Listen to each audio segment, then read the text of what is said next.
See you all again today. Who's taking over the screen? Let's see. Okay. So we will continue our discussion. We'll just do a quick recap of what we discussed yesterday. We're talking today is a very special holiday on the Hasidic calendar. It's called Yud Tes Kislev. It is the celebration of the liberation of the Alter Rebbe from Tsarist imprisonment, which wasn't an anti-Semitic attack, but rather it was an allegation that was lodged by fellow Jews, as we will discuss a little bit more just now. So we're talking about the Baal Shem Tov, who was the founder of the Hasidic movement, and we asked what it is exactly that defines a Chassid. What's the definition of a Chassid, and what can we learn from Hasidism? Yesterday I told you a story of one of the great rabbis, the Tzemach Tzedek, of how he was able to defy the Russian decree at the time against the Jewish way of life. And he said, look, Judaism, the question they asked him was, Judaism has been around for 3,000 years, more than that. So what are you contributing? What's different? And that's really essentially what we wanted to discuss today. If you look at the background, you look at the backdrop, we have the written Torah, and obviously the Torah itself is Tanakh, the Torah, Nevi'im, the Ksuvim, the Bible. And then we have the oral Torah, which is the traditions, and the Midrash, and the Mishnah, and the Talmud, and Jewish mysticism. And we discussed a little bit about Jewish mysticism yesterday, that it was the more esoteric aspects of Torah that was more limited to the masses. It was something that was only studied by a particular group of virtuous individuals. And today, we would like to spend some time and go a little bit into the more recent history of that, of who studied mysticism and why they studied it. And I said, let's take a sampling. Here Maimonides talks about how you have to be a great sage to really understand. You have to have a lot of experience in Torah study to appreciate the teachings of Jewish mysticism. Well, that was Maimonides in the 10th century. Let us go a little bit further on, and let us see, after Maimonides there was a time in the 13th century, and actually it was a very difficult period for Sephardic Jews, for the Jews living in Spain and the Iberian Peninsula. There was a lot of anti-Jewish fervor, and it resulted in terrible violence and persecution. Across the Iberian region, Jews were faced with the choice of convert to Christianity or face certain death. God forbid. Now, thousands who courageously stood by their faith were murdered.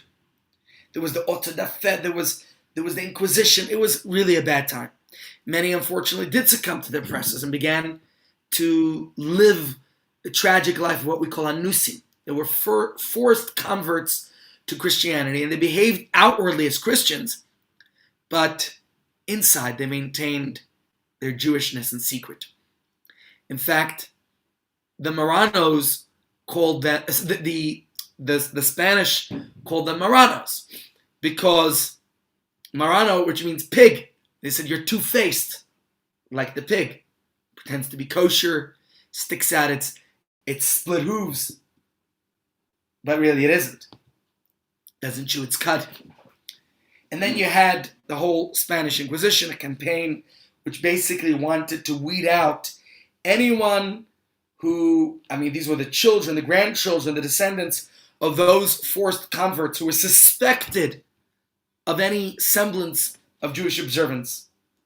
And you had crypto-Jews who were hunted down, they were tortured. Many were burned at the stake, at the infamous Autodafé. And things got progressively worse. Famously, by the year 1492, King Ferdinand and Queen Isabella, they decreed the expulsion of all Jews from Spain, and then from Spain it followed on to Portugal. Basically, the entire Iberian Peninsula was emptied out of Jews, became Judenrein. They felt that the presence of overtly practicing Jews. That's what emboldened the Anusim, the Marranos, in their secret practices. And they wanted, those who converted to Christianity had to be committed good Christians. They wanted to eliminate anyone who was eroding the religious integrity of their country. So, of course, the Jews of Spain were given, as you know the history, they were given until July, end of July of that year, which actually works out to be Tisha B'Av, or maybe some say the 7th of Av, the days preceding Tisha B'Av. You know, on my phone I have a calendar, and I don't know how far back, if you bring back the calendar to 1492, according to my calendar, it's just a few days before Tisha B'Av. So look, that was a period that was, in general, Tisha B'Av is a very difficult period. Many sad things happened to Jewish people. So either on Tisha B'Av itself or around the time of Tisha B'Av is when the Jews were expelled, the final solution in Spain, and they faced basically abandon your faith or leave the country. Many people left behind everything they knew familiar to them, their homes, their possessions, everything. Anyone who refused to leave or to convert was executed. Thousands and thousands of Jews were murdered during that time. Now, those who left made their way at first to Italy and Portugal, although later on Portugal was also emptied out. Many left to North Africa or other places in the Ottoman Empire, and thousands perished in their journeys to safer shores. Some claim that perhaps Christopher Columbus was one of those Marrano Jews. I don't know if there's any proof of that, although there is a lot of indication that he had Jews on that boat with him. And Jews basically had to find safer shores. Those who went to Portugal 5 years later were again facing the same dilemma: convert to Christianity or murder. So, you know, you have a choice to be executed, and the same thing happening once again. So, you know, there was no option to, in fact, I don't know if they gave them the option, from what I recall, to even leave the country. I think it was convert or execution. And the majority of Portuguese Jewry began to live a life of anusim, of of being Marranos. Many were caught and then executed. Lots of stories. I don't want to go into that whole parsha today.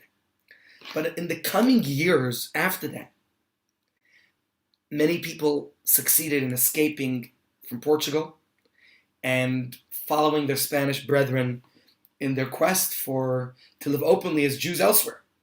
Some Jews, a lot of them made it to Holland.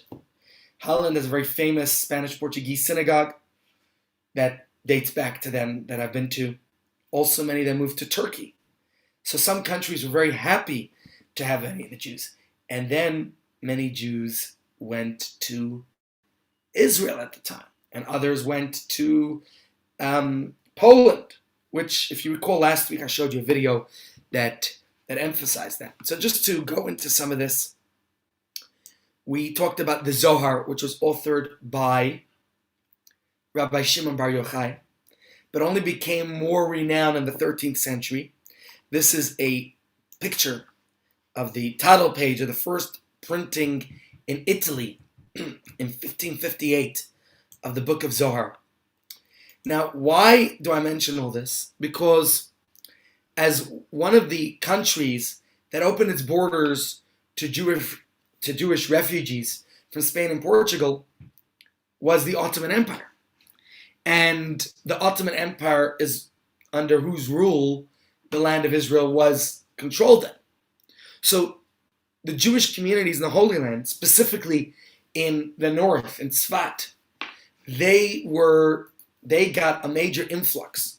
They began to grow by this influx of refugees who arrived, obviously broken in body and spirit from everything they endured from their Holocaust, from the Inquisition. But slowly Jewish life began to thrive there. Many of the refugees in Tzfat were great, great Torah scholars, great sages, and they helped transform the city into a bastion of Torah scholarship. And among those scholars, among the sages of the great Sephardic Kabbalists of the time, you had Rabbi Moshe Cordovero. He held court in Tzfat, very famously. And during that whole period of upheaval that these Jews, these refugees were experiencing, there was a major shift that took place in the whole approach to the Torah's mystical teachings.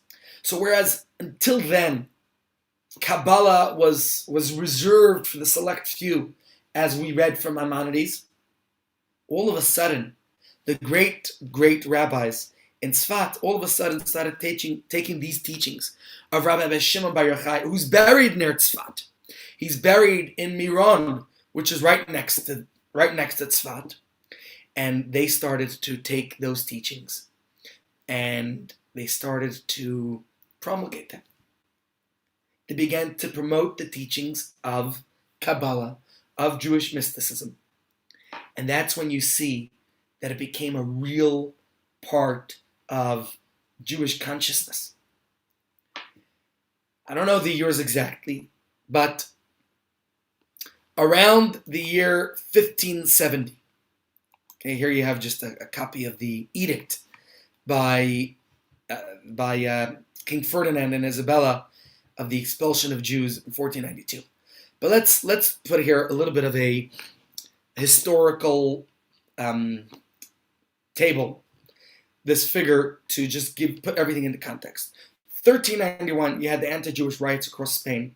Many Jews murdered and forcibly converted.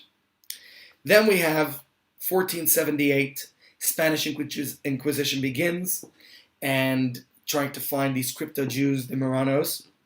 Jews finally expelled from Spain and then from Portugal. But what happens next? Here is the period I want to focus on, the Arizal. Because this great scholar, Rabbi Yitzchak Luria, Rabbi Isaac Luria, he arrived in Tzfat, again, it's, I guess, around 1570. He by the way, he lived a very short life, as you can see, 1534 to 1572. So he began teaching Kabbalah in his own unique style, the way he understood these deep mystical teachings. And basically, he's the one, he believed that the time had come to promote the teachings of the Torah's inner secrets, that it should be promulgated amongst the masses. And he believed that a deeper mystical understanding of Judaism, and not just of Judaism, of all of reality, was precisely what was needed at this time to strengthen the Jewish community, to give them the resilience that they needed in the face of all the persecution and suffering that they were experiencing, that they were enduring at the time. Even if it meant that some Kabbalistic teachings might be understood, that was a small price to pay, was his reasoning to give that inner perspective of life, that we could have a deeper sense of moral fortitude. And so the Arizal, he observed a quiet change in the world. He believed that circumstances have changed, that concepts that were too abstract, too lofty for consumption before, in previous generations, they could be digested to some degree by the people of his generation. And so he began promoting these teachings. And it wasn't long after that he passed away. He was young. What is he? 78 years old. That's it. He never managed to actually even formally publish any books. But his students, his most famous student was Rabbi Chaim Vital. And he committed his teacher's wisdom to writing. He kept that revolution going. He brought the Kabbalah to the center stage of Judaism. And so this new form, what you would call Lurianic Kabbalah, the teachings of Rabbi Isaac Luria, he began to promote that. And it started to reach all over the world with wide-ranging effects. Academically became quite popular for great scholars to delve deeply into it. There was a tremendous appreciation for it. They learned to flavor their mystery of Jewish law with a fresh perspective that was rooted in a deep understanding of Jewish theology. You look at Jewish practice, starting at that point from the Arizal. It came under the influence of his teachings, of the way he understood Kabbalah. And so there was a revival of many of the mystically inspired customs that were previously just, I guess, limited to certain great personalities. And now those customs became widespread. Famous example would be the Friday night davening, Kabbalah Shabbos. Obviously the first part of it is Tehillim. But Lichadodi is an example. Lichadodi is sung by all Jews today. Yet Lichadodi was composed by Rabbi Shlomo Alkabetz, who was one of the students of the Arizal. So you have it right there. So just to recap those points, you have the arrival of Sephardic Jews in the land of Israel, Arizal's arrival in Israel, his passing, and his teachings that were promoted and preserved and taught beyond, spreading all over the world by his students.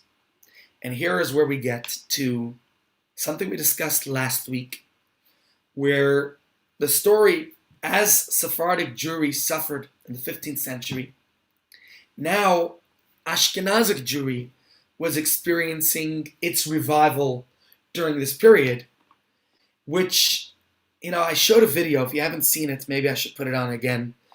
I don't know if you want to see it again or not. Let me just quickly see if I can put it on here. I'm not gonna bother with the video today. Maybe I have another video I'll show you just now. So I'll give you a different video. But the point is, you had that period of the 14th century where there was a mass exodus of Jews that was taking place from Central Europe, people moving to Poland, to its vicinities around there in Eastern Europe. And these Jews, they found peace and economic stability. As you saw in the video, they expressed Polin. They made a plan on the word Poland. They said Polin. Here we could rest. Here life is good. But as you know, we can never rest anywhere. You can never just rest in your laurels. You never know what's lingering, what's coming next. So yes, during the period they were living there, things improved, and they had good living conditions. They had a strong revival of Yiddishkeit. Other countries, Central Europe, where Jews were being expelled from Germany and France, where there was anti-Semitism, and from Spain and Portugal. But Jews in Poland and Ukraine and Lithuania, they prospered. And Jewish scholarship prospered. You see many of the great works that were written at the time. For example, during that period in the 16th century, the Shulchan Aruch was written in northern Israel. Just a second, ladies and gents. Sorry, who's there? I can't see. How you doing? All good? Good to see you. Thank you. As the Jews were prospering there, excuse me, you had the Shulchan Aruch, the Code of Jewish Law, that was written at that time. And out of Krakow came the Ramah, Rabbi Moshe Isserlish, who was writing, and then you have so many other works of great Jewish scholarship that came during that period. But as you saw in the video last week, and we discussed it, it was also the time in the mid-1600s where basically everything changed. You had the Cossacks, you had the Khmelnytsky pogroms, and it was a terrible, terrible period for the Jewish community, where pretty much they experienced a tremendous decimation. Because, if I recall correctly, nearly 300,000 Jews were murdered during that period. Not only Jews, but 300,000 Jews out of many of the Polish population. This was a uprising against the Polish nobility. But of course, always Jews are good targets. And to this day, that period It's called Tachtetat, 1648, 1649. It's remembered as a horrific period of pogroms and unspeakable suffering that the Jews of Eastern Europe endured. And Jewish communities were literally plundered and pillaged. Thousands were barbarically butchered to death. Thousands found themselves penniless and homeless. They were literally persecuted in every direction. I read to my kids stories of things that happened then, even many of the great scholars at that time. So it was a very difficult time. And in the wake of this monumental tragedy, the communal feeling of Jewry was one of terrible despair and hopelessness. It was a very, very sad period. But it wasn't just the terrible loss of life and property that was so devastating. It was the tragic spiritual toll as well. You see, with their sources of income gone, many Jewish youths had to abandon their study of Torah, which was of paramount significance until that period. And instead, they were forced to help their families to make ends meet. So with the collapse of Jewish communal institutions and financial support, many yeshivas were forced to close their doors. And gradually, Torah study became a luxury. Who could afford to study Torah? You have to earn a living. Even as they remained faithful to their observance, as most Jews did, but the masses grew distant from the heritage of Torah academia, of scholarship. And that led to another problem, that rift in Jewish society. Because when you have the elite class of Torah scholars who are, getting less and less, many of them adopted this ascetic lifestyle, basically a separatist, hermit kind of lifestyle. They wanted to avoid all external influences because you don't want anything that's going to penetrate or distract you from your spiritual cocoon. And they felt that, of course, that could weaken them spiritually. So many of these people spent their days alone. They would study, they would pray, maybe they would fast. And so you had a period of basically the scholars became far and few. And those who amassed wealth, they were like one class of Jews. And you had another class of Jews, those who were the scholars. And it basically became this whole separatism, a whole period of separation in Judaism. A period, and then you of course have many people who are completely ignorant, who are completely, what's the correct term here? Not just ignorant, but illiterate in many ways, not knowing much of Judaism, and that caused a tremendous problem.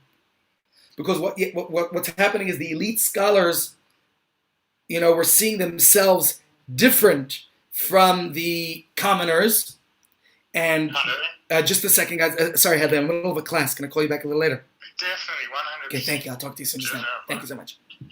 So this is creating a major rift in the community, in the Jewish community at the time, in the Jewish world. And we discussed a lot about that, and it obviously caused a tremendous, I guess we could call it this depression. Some of the people were living this ascetic lifestyle, and they had this melancholy attitude. And this had a negative effect on the general mood of the Jewish masses, who were already quite depressed. And unfortunately, where underprivileged Jews needed encouragement and closeness to their heritage, they found this condescending and arrogant behavior from the scholars. That never is a good thing. So by the beginning of the 18th century, Eastern European Jewry found itself in what was it's described, in fact, in some of the books of Jewish history as a spiritual faint. That's what the Rebbe would call it. Jews were malnourished, they were disoriented materially and spiritually, and this was causing tremendous. This wasn't a good situation. And this is where, of course, the Baal Shem Tov came on the scene. And the Baal Shem Tov, we discussed a little bit about his history last week, but he was the one who brought a change to this all. Let me share with you just the words of the previous Rebbe. He said that the Baal Shem Tov's father, as he was dying, remember the Baal Shem Tov was orphaned at a very young age, he turned to his son and he said in Yiddish, "Mein Kind, my child, my son, sollst nit meire haben far keinem, mehr nit far Gott, Baruch Hu allein. Fear nothing but God alone. Sollst lieb haben mit dem ganzen Flamm von deiner Neshama jeden Yid. You should love every Jew with the full flame of your soul. Wer soll nit sein, wo soll nit sein, no matter who it is, regardless where they are."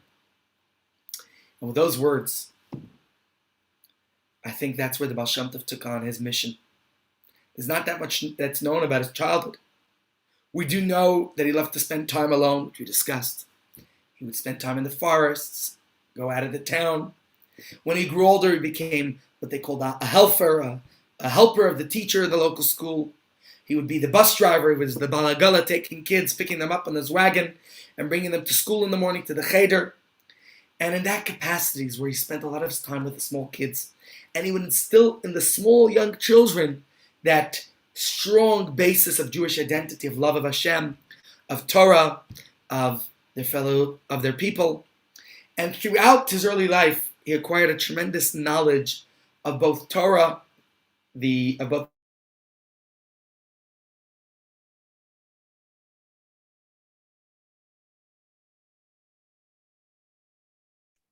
You're frozen, Rabbi. the revealed aspects of Torah. Could you still hear me? Can anyone hear me now? Yes, now we can hear you. You say I was the frozen chosen for a minute. Okay. Well, this is the story. We talked about this last week. Baal Shem Tov born on the 18th of Elul, and he became known as this great rabbi. Here's a signature. Like I said, there's not too much that's known about him, but here you can have at least a little glimpse. And he was teaching. He fell in love with these deep mystical teachings, and that's what he began to teach. And he had this great reputation as the Baal Shem Tov, which literally means master of a good name. He had a great reputation. And he tried to revive the Jewish nation from that collective faint. He tried to inject it with the elixir of the Torah's inner dimension. And, people adhere to halacha, the body of Judaism, but they needed to be taught the soul. They needed to hear about the soul of Judaism. And that's what Rabbi Yisrael Baal Shem Tov did superbly. He helped open the hearts and the minds of the Jewish people by showing them a glimpse of the divinity that lies behind the surface of all reality, by giving them a taste, so to say, behind the curtains. Jews became aware for the very first time of their soul's inherent value, the depth of that relationship that everyone has with God.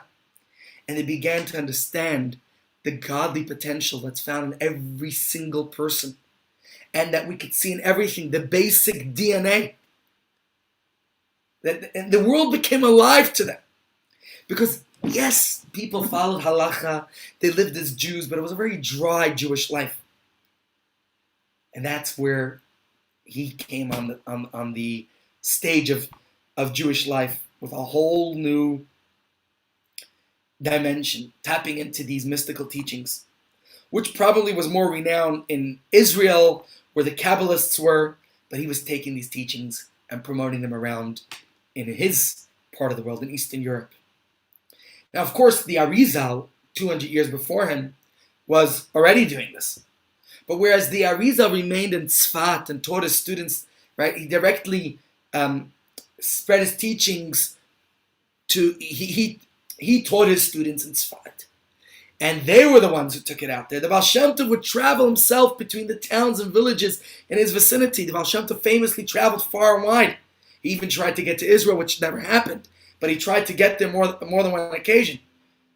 He went to Turkey. He went to many countries around him. There are so many stories of all his journeys. He visited the Jewish masses everywhere, young and old, simple and scholarly. He liked to reach out to the ignorant, to the illiterate. He would teach them personally from the well springs of Torah. The Baal Shem Tov was a traveler. He would literally go from town to town, country to country, and teach these deep mystical teachings. But he would bring it to life. He was animated. He was alive. And that was his lifestyle. He would use captivating stories and anecdotes and mashals. Mashalim are these parables. He would bring the teachings to life. He would give these powerful interpretations of Torah. So he made these deep, Kabbalistic, mystical concepts relevant and meaningful to people that they were just thirsting for it. And from deep within, he captured Jewish imagination and hearts. Everyone could appreciate something in his words. And this was the Baal Shem Tov's method of, it was totally unconventional for the time. Rabbis at the time would typically sit at the center of their communities, of their yeshivas, and they only engaged those who were on their level, those who would seek them out personally. This was a whole different way, a different approach. A rabbi is going to the masses. The Baal Shem Tov was constantly on the road. He didn't stay in Mezhebush where he lived. He was always out and about, meeting more people, helping improve their lives, not only spiritually. He was very charitable. He liked to help people out physically for their financial well-being. So as the Baal Shem Tov became widely known, more and more people were attracted to this wandering mystic and his way of life. The Baal Shem Tov's followers were dubbed the Hasidim, the pious ones, and that's the mystical teachings that he taught was known as Hasidus, and the world was experiencing a tremendous shift, a tremendous whole new paradigm with the way he was teaching. So this is just to recap that, what was going on as the Baal Shem Tov comes onto the scene and brings these teachings of Hasidus out and about, open to the masses. And with that introduction, because we've talked about the history of it, we analyzed the evolution of the Torah's secrets from obscurity, how it was promoted by the Arizal, by the Baal Shem Tov. Now, of course, we asked the very question before, what is the underlying theory of the Hasidic movement? Right? What is the common thread that runs through all of its teachings? So let me just ask another question. How does the Hasidic movement, what makes it different from the other, you had the teachings of Rabbi Isaac of Luria, right? What was different? Yes, we said that the Baal Shem Tov's mission was to teach the Torah's inner dimension to every Jew. And the Kabbalists were more like, exclusive elite groups of, defined groups of particular people who were Kalim, more receptive. What's the correct word? Whatever the word is. They were receptacles for it. Vessel. What's that? Vessel. Vessel. But you make yourself a vessel. The Rabbi Isaac Luria taught to those who made themselves vessels, who were receptive to those teachings. Whereas the Baal Shem Tov didn't wait for people to be receptive. He didn't stay in Tzfat. He traveled around, he taught it to everyone, whether they whether they were receptive of it or not. That's why there was tremendous opposition. Right? So that's a quantitative difference. In terms of substance, what's different? Okay? So here's the thing. In Hasidic parlance, we say life is like an onion. Okay? How would you say life is like an onion? In what ways? Sometimes life stinks like an onion. I mean, I like onions. I don't know. The smell is right. Sometimes life makes us cry. Indeed. We look at what's going on around us. There's plenty that makes us cry. Yep.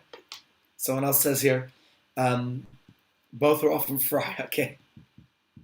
Different colors. Now, I'm sure there's lots of different connections that we could say, similarities between life and onions. But a very important feature of onions, as you can see on the screen, is that it has many layers.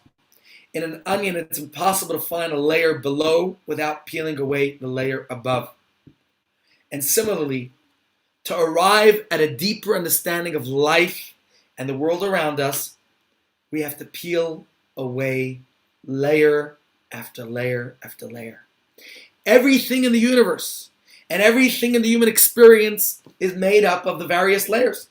Right? The casual observer always sees the outermost peel. In Kabbalah, that's called the klipa. You want to reveal a fruit, you have to peel off the outer husk, the shell. But if you continue to explore and peel away, like in the onion, you'll get various layers. Maybe the outer layers could sometimes be somewhat rotten, a little fraught, but if you go deeper inside, you'll find nice, fresh onion.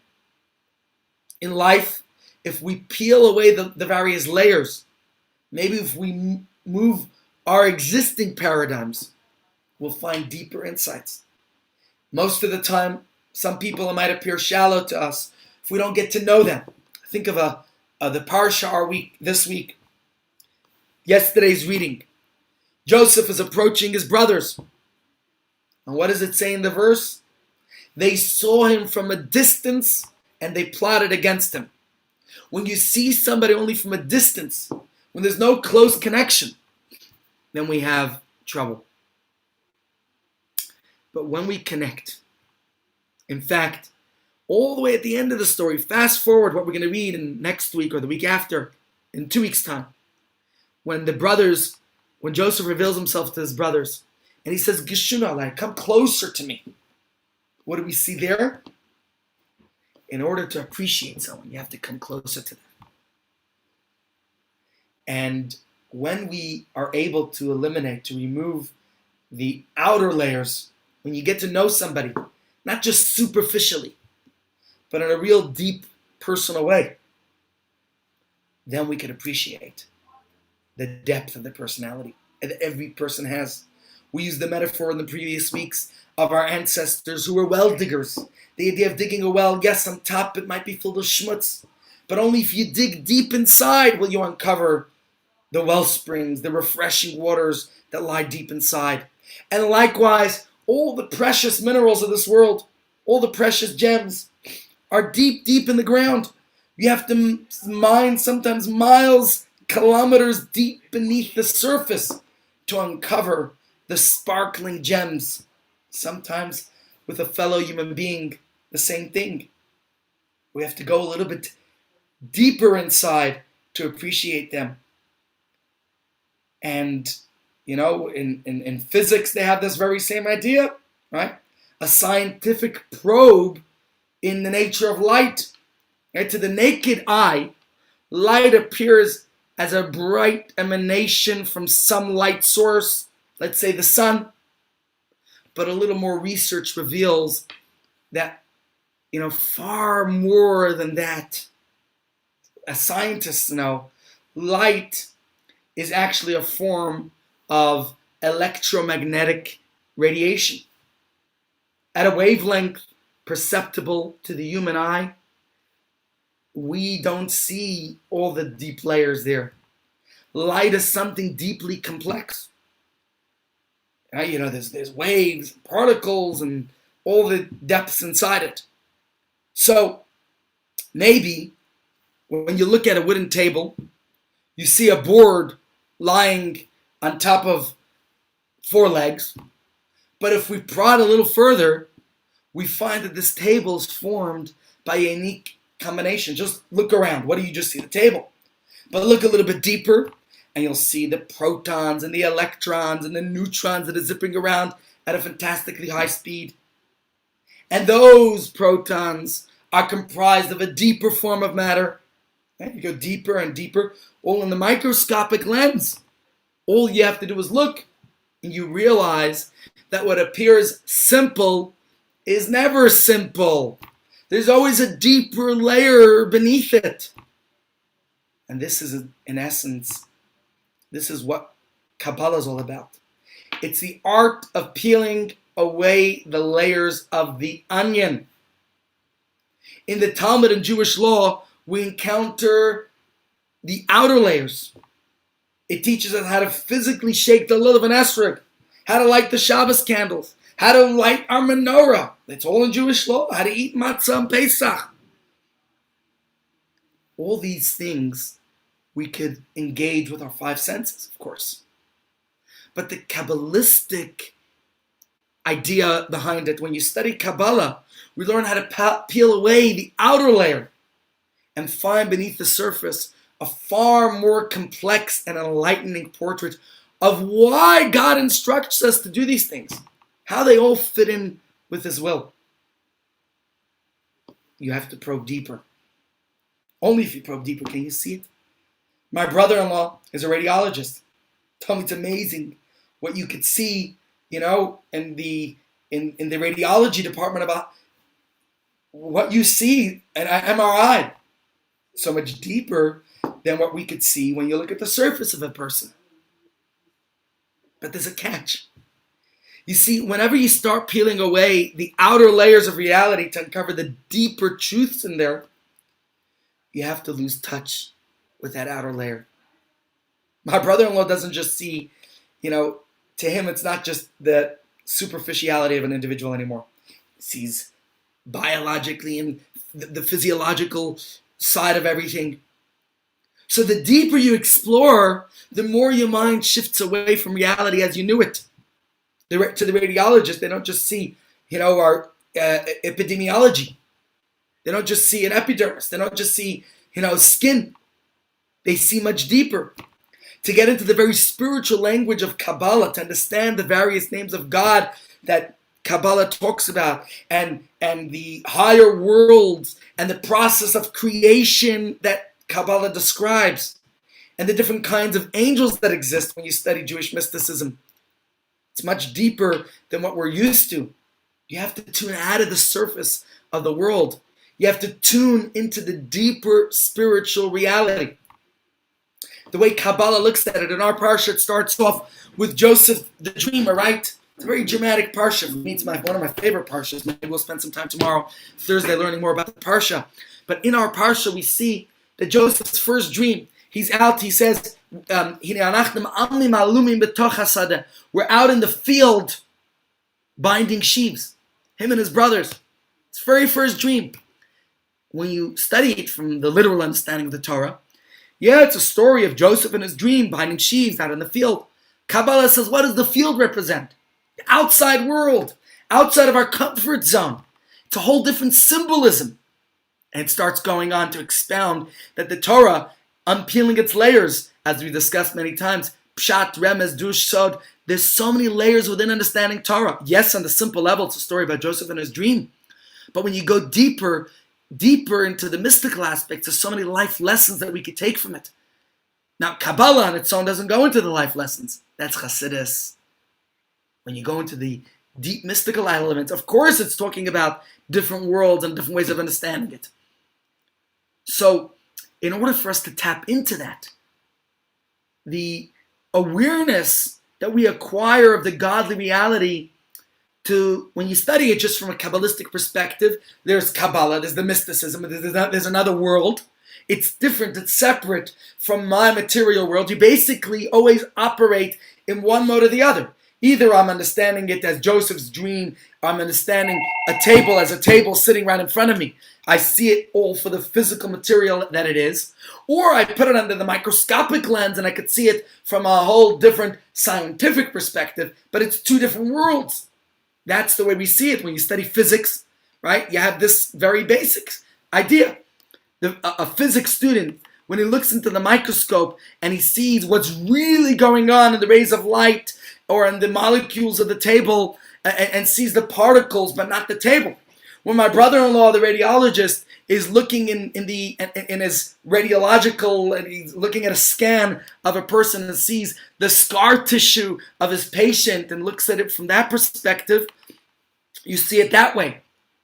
But what happens to the typical, now my brother-in-law is a rabbi and a doctor, I think he sees it, the synthesis of the two. But typically speaking, either you see a person sitting in front of you, or you could see the microscopic lens, the radiological results that you get in front of you. One or the other. When I'm looking at the table in front of me, do I see a table or am I seeing the molecules in the table? Which one am I seeing? Am I seeing the particles, the molecules, the atoms? When I'm looking at a human, am I seeing their sinews and their tissues and which part am I seeing? When the microscope is removed, you see a table, not particles. So in the grand scheme of things, what you're seeing is it, which one are you actually seeing? Which one are you getting an appreciation of? So the short of it is that from the Kabbalistic perspective, the way it was taught by Rabbi Isaac Luria, the way they learned these things, well, you saw it from one way or the other. Tomorrow, perhaps we'll go a little bit deeper into teachings of the Baal Shem Tov, how we could synthesize these two perspectives, which is exactly what the Baal Shem Tov set out to do. That the mystical approach to life is one that actually penetrates, it permeates the very way that we see reality. That it's not two separate entities, two separate worlds, but rather the mystical way of seeing things is a way that becomes our practical way. And that's something we'll discuss, please God, tomorrow. And of course, in a very realistic way, how that can affect the way we live our lives and the difference, what Hasidus is all about, the difference it's meant to make in the way we live our lives. Any questions before we conclude today's shiur? I'll have to continue this tomorrow. Rabbi, can it be related to the Parsha? Oh, I sure related it to the. I just did relate it to the Parsha very much. Like Joseph's dreams, and I certainly will try to make some connections to the Parsha as well. But the holiday that we're celebrating, Rosh Hashanah of Chassidus, is today and tomorrow. So I certainly want to give you a little bit more of the Chassidic way of understanding the world around us. That it's not just to put it, not just when you're looking in the microscope, but you can peel away the layers in all aspects of life. Okay. We'll see you all tomorrow. Please God, be well, everybody. Seid gesund. It's my mother's yard. Dedicated to her memory. We wish